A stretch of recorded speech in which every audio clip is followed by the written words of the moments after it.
भोंदूकराच्या मिरगावमधील form हाऊसवर ईडीचं पथक पोहोचलेलं आहे।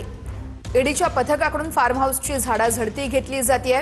भोंदूकरात प्रकरणी नाशिक, पुण्यासह शिर्डीमध्ये ईडीचे छापे आहेत। ईडीकडून आर्थिक गैरव्यवहारांची चौकशी सुरू झाली आहे। अशोक खरात आणि त्याची पत्नी कल्पना खरातचे 3 बँक अकाउंटही सील करण्यात आले आहेत।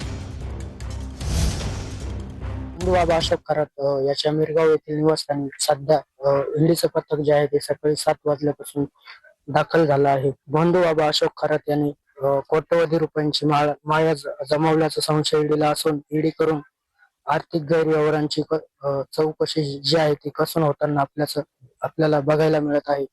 अशोक खरात आणि कल्पना खरात यांचे 3 बँक अकाउंट ईडीने सील करण्यात केले असून आज फार्म हाऊसवर त्यांच्या हाती काय लागणार याकडे सर्वांचं लक्ष लागलेलं आहे।